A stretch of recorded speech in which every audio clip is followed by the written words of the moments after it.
Rifle and Pistol Association events until he was, back when he was still a freshman. He has always stood up for our rights. He has always been outspoken in our cause, whether it was in the Assembly or the Senate.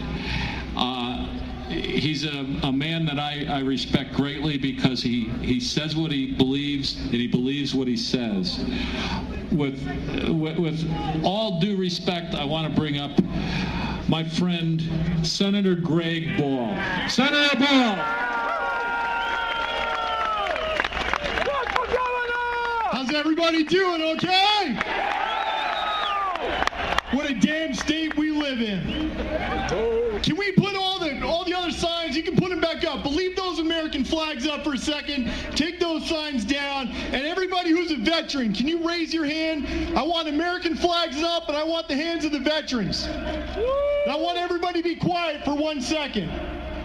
The first thing I want to do is to our veterans, I want to thank each and every one of you. God bless you and each and every one of you for your service. A round of applause for those vets out there today.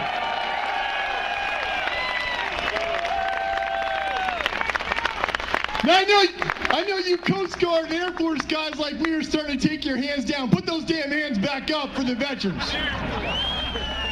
Everybody be quiet for 1 second. Governor Cuomo, and I know you're watching. Amen. The only guy that watches his poll numbers more in this state than Governor Cuomo is Chuck Schumer. Governor Cuomo, everybody 1 second. Governor Cuomo, look at the hands that are up today. You're turning World War II vets, Vietnam vets, the folks that returning from Iraq and Afghanistan, you're turning these men and women into criminals. Shame on you!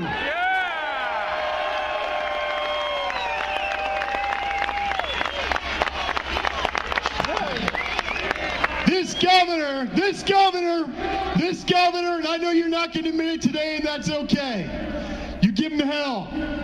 But if I took a poll a year and a half ago and those polls were out there, this governor with sportsmen did exceedingly well. For 2 years, this governor focused on jobs and taxes. He told us he was a reincarnated Ronald Reagan. Now he's trying to be the second coming of Joe Biden, and he's doing a damn bad job. This governor is focused on one single factor. When you look at that piece of legislation that was forced through that legislature, there's blame to go around. There's one man who should take full responsibility.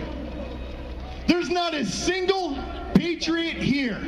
And I can tell you that I have never felt safer in this Capitol than right now. And I know the state police protecting us today would say the exact same thing. There's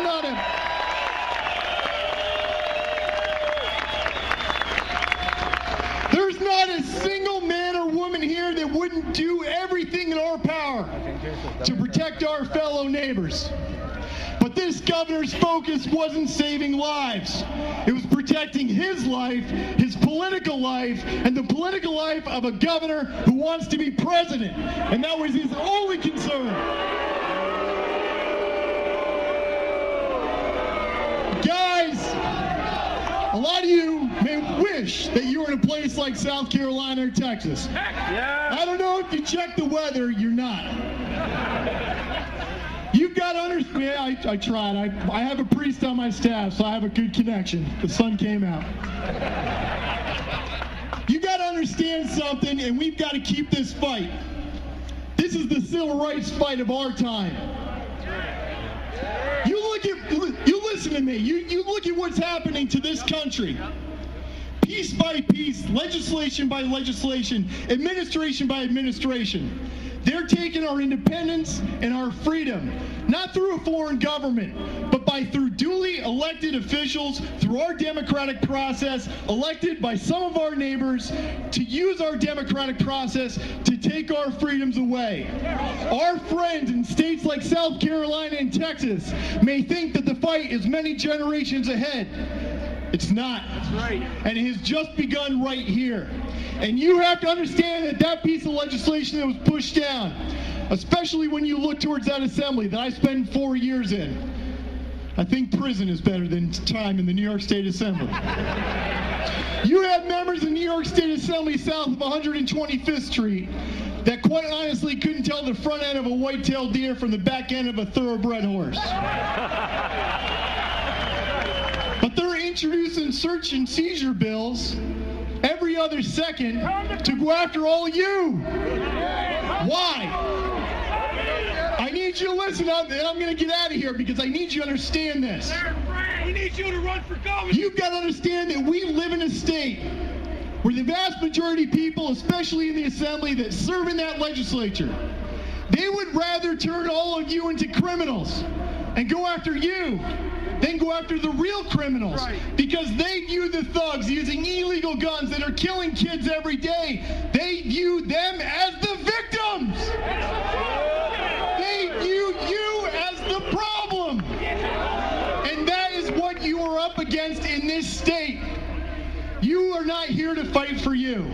You are here to fight for generations ahead throughout this country, for your sons, for your grandchildren, and for this country. Because if we lose this fight, we will have lost this country. We have got to stand together, and you've got to make sure that we work with our neighbors and we wake them up to this reality. I promise you this. This is a tough, disgusting, nasty business, and I don't know how long I'm going to be in politics. Run for governor! But as long as I'm in politics, I will stand shoulder to shoulder with you, and I will fight with you until hell freezes over, and then I'll fight on the ice.